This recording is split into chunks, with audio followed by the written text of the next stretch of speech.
فی سبیل الله علاج عزتمنو راوتی دی د ترک نه دغه شانتې مشهور امام راغلی دی په ټوله دنیا او ټوله نړۍ کې مشهور دی چې نوم یې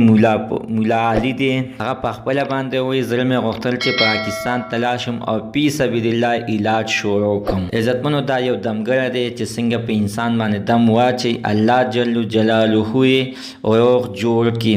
عزتمنو اوس په اسلام آباد کې موجود دی او پېښور ته انشاءالله تعالی راځي به. موږ سره دا ویډیو تر اخره پورې ګوره چې مکمل معلومات زه تاسو سره په دې ویډیو کې شیر کوم. موږ سره دا ویډیو تر اخره پورې ګوره چې تاسو ته مکمل معلومات در ورسیږي. د دې معلوماتو نه مخکې زه تاسو ته دا یادګینه وکړم تاسو کو چارې زموږ په دې سوپر کلیک چینل کې نوي وئ چینل هم نوي سبسکرایب کړئ مهرباني وکړئ تاسو زموږ د سوپر کلیک چینل د سره سبسکرایب کړئ خوا کې ورسره د ټالۍ نشان واخئ چې هر یوه نوي معلوماتي ویډیو تاسو ته په اسانۍ باندې در ورسیږي. عزتمن تاسو به په خپله باندې هم په سوشل میډیا باندې کتلی وي چې مولا علي دغه شانتې پاکستان ته راغلی دی فی سبیل الله په خلکو باندې دمونه اچي او الله تعالی هغه مریضان له صحت ورکوي. عزتونه په پاکستان کې دغه شانته ډېر جاري پیران دي ښځې ورځي او دغه شانتې ناروا کارونه ورسره کوي چې نن عزتمنو د ترک نه مشهور امام راغلی دی او دغه شانتې په خلکو باندې دمونه واچي او الله تعالی ورته صحت ورکوي چې عزتمنو دغه مریضان چې ماشومان وي چې په غوږونو باندې کار نه وي ژبه یې کار نه کوي یعنې ګونګین وي خپې کار نه کوي یعنې شلین وي نو عزتمنو تاسو دا مریضان وروستلی شئ او فی سبیل الله ورته علاج کې دم پې اچئ او الله تعالی ولې هغه ځای کې ولا صحت ورته ورکوي. خو عزتمنو دا اوس په اسلام آباد باندې به دا به پېښور ته به راځي او په 15 تاریخ باندې به عزتمنو دا به بل کار شروع کوي یعنې دمونه به شروع کوي او دغه شانتې عزتمنو د خلکو خدمت کوي په دغه طریقه باندې. عزتمنو دغه امام په خپله باندې ویل چې زه څه د لالچ دپاره نه یم راغلی صرف د الله د رضا دپاره راغلی یم چې الله د رضا دپاره دغه شانتې د خلکو مدد وکړم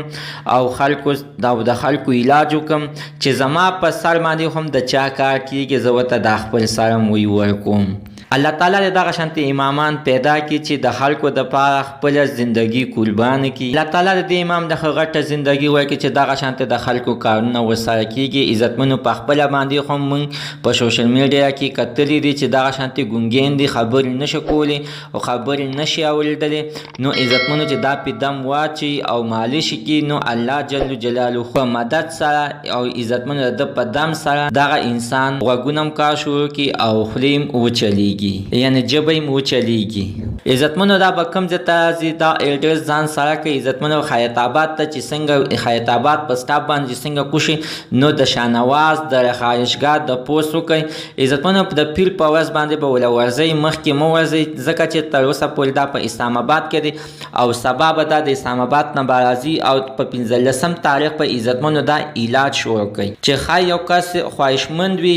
او مریض وي او د چا په کلي کې په محله کې وي عزتمنو نو خبر ورته ورکړئ چې لازمي دغه شان دا ډېر غریبانان دي په علاجونو باندې ستړي شول دله د دم دپاره ورشي الله جل جلاله به ورته صحت هم ورکړي او روغ جوړ به هم شي. عزتمنو دا ویډیو د سره شیر کړئ دا یوه صدقه جاریه وګرځوئ ډېرو غریبانانو کار به په دې باندې به وشي. مینوال زموږ د سره ته نن ورځه معلومات د دې ځای پورې د نوي معلومات دپاره د سره زموږ دا سوپر کلیک چینل د سره سبسکرایب کړئ خوا کې ورسره د ټالۍ نشان ووهئ چې هر یوه نوي معلوماتي ویډیو تاسو ته په اسانۍ باندې در ورسیږي.